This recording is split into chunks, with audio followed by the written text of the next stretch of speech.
sànq ba ñuy terminer Mame Matar expliqué na par rapport ak moom doxalinam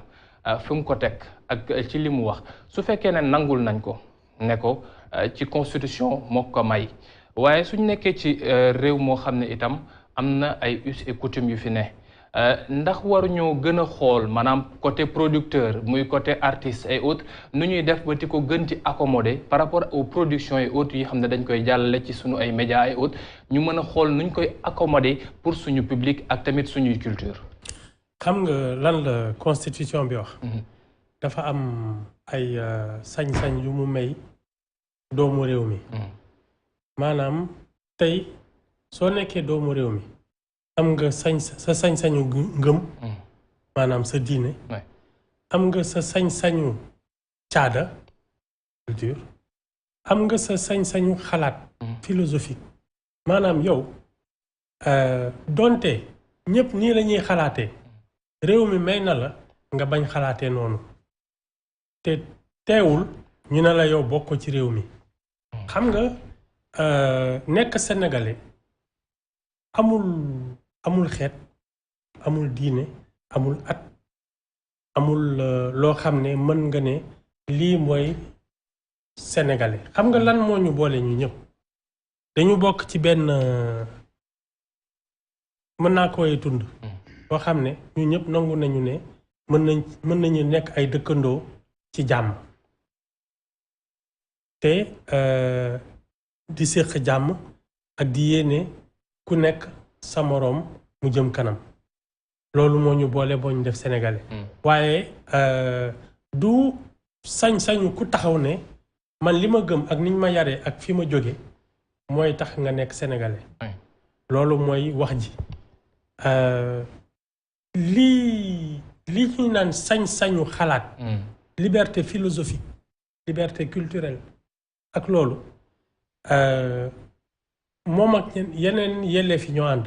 mais yeneen yelleef yi ak liberté boobu soo ko amee est-ce que da lay jox liberté ngir nga fësal ko wala nga nekk loo xam ne da nga koy wasaare su fekkee ni mën na andi yeneen mbir ci biir réew mi. li la yoon may. xam nga magum jëm xëy na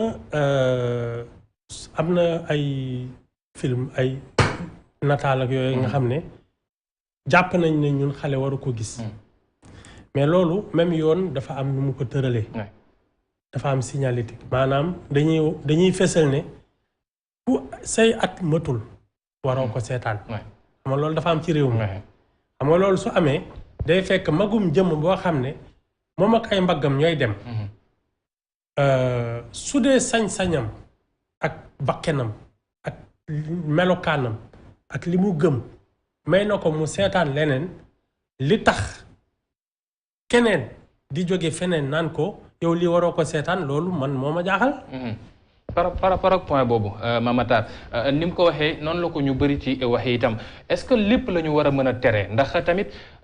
liberté d'expression su amee liberté artistique itam dafa am na loo xam ne cinéma wala culture may na ko nit ñi ñu def ko te lu ñu leen may la tamit ci yoon est-ce que lépp la ñu war a mën a wax ne suñ ko génnewee rek Jamra daa war a jóg ne non nañ ko arrêté. waaw comme que ñoom seen levée du bouclier bi dañu mettre en avant la légitimité et même la légalité de Jamra parce que di gis naa tey ci presse bi ku aborder ce concept là ma dellu di leeral ni Jamra ñu ngi ko créé au mois de février 1983 ça fait 38 ans au début naturellement comme je l'ai expliqué journal la ñu dem ba gis ne attanatul suñuy activité ñu dem ci état du Sénégal xam nga état bi dofuñu Jamra saxal wu leen suukar de ay magum jëmbali nee ko dañu bëgg statut ONG Abdou Diouf la bi fekkoon mu bind ministre des affaires étrangères ñu daal di def les formalités ba signer lu ñu tuddee accord de siège dont l'article 6 dit bien que l'ONG Jamra a une personnalité juridique qui lui permet d'ester en justice et d'acquérir des biens mobiliers et immobiliers en toute franchise des taxes et de douane mu ngi ci état Sénégal signé Jamra signé. Donc, on a une personnalité juridique qui nous permet d'ester en justice. Alors, sur cette base-là, moi, que nous avons avocat constitué de manière permanente. C'est le cabinet de Maître Hassim Touré. Et Abdi Diali Kang nous m'a parce que le dossier qu'on va soumettre, il y a des gens qui Alors c'est sur cette base-là, et sur la base de nos convictions et de notre droit constitutionnel, article 10 qui confère à chaque citoyen le droit d'exprimer son opinion par la pensée, par l'image, par la marche pacifique, dès l'instant que ça ne porte atteinte à l'ordre public ou à l'honorabilité d'autrui, nous appuyons sur ça, il a dit Tambali de jouer notre rôle de sentinelle et d'alerte. Ben rek 2 ou 3 la ci cité rek. Xam nga gis nañu que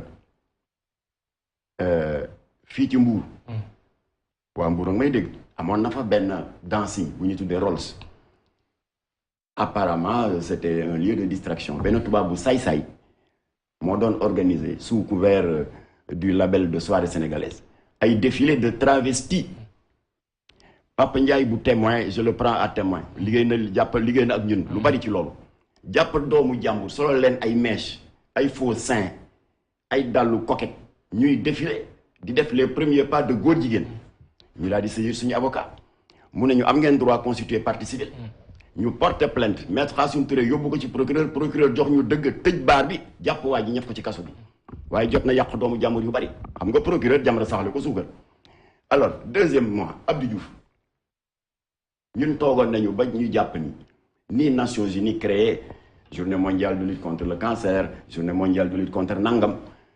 drogue bi dégâts bi muy def ci dëkk bi jaadu wala ñu utal ko journée internationale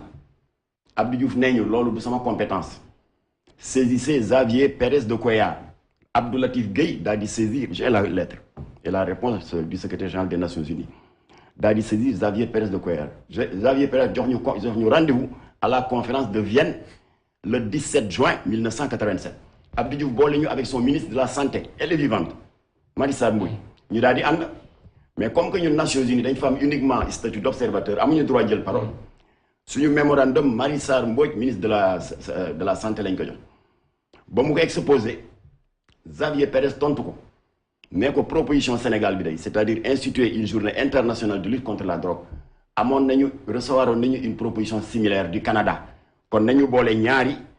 ñu liggéey ci. Les Nations Unies liggéey ci mooy jur la résolution 42-122 du 7 décembre 1987 qui institue au plan planétaire chaque 26 juin journée internationale de lutte contre la drogue. Canada la waaye loxo Sénégal ngi ci biir à travers Jamra. Alors sa naataango Mamadou Gomis qui est un reporter photographe à Walfadjri ak ndem si yàlla si Mouhamadou Bamba Ndiaye. Nous avons été informés qu'à l'occasion de la Biennale des Arts pour 2014, il y avait beaucoup de sites, une dizaine de sites d'exposition. Il y a un lobby homosexuel qui est venu de la sous-région pour dévoyer le noble sens de la Biennale des Arts. C'est une continuité du Festival mondial des Arts pour mettre en valeur suñuy xarbaax suñuy cosaan les artisans les dessinateurs les plasticiens loolu ko tax a jóg comme que Sénégal mooy dëkku yaama neex rek c'est le pays de la Teranga ñoom ñu ñëw infiltrer la Biennale des Arts daal di jël le site d'exposition bi nekk rue de Rufisque ak beneen site d'exposition bu nekk fii ci Sicap Rue 10 derrière le poste de santé Gaspard Camara ñun dañuy dem visiter ko Mamadou Gomis dafa yóbbu appareil photo pour que bu ñuy dem di porter plainte contre eux qu'on ait des preuves alors ñu dem bi nekk rue de Rufisque ngandim pancarte qui accueille le visiteur ma première expérience en tant que lesbienne boo duggee ci biir la fa ne teggin mayol ma di ko répété fii te li ci metti l'entrée était gratuite ñu dem fii rue 10 fekk fa beneen bu ñu bind pour une meilleure visibilité gay au Sénégal mais on est dans quel pays? Nous avons tapé fort parce que la loi nous permet de nous indigner et de... Alors, si gàttal ministre de la Culture jox ñu dëgg à travers le directeur des expositions mu joxe ordre ñu tëj site yooyu. D'accord léegi dañu neexal gouvernement léegi Mamatar. waaw léegi je termine li ma la laaj tontoogoo ci ba léegi. maanaam li ma bëgg a xam li ma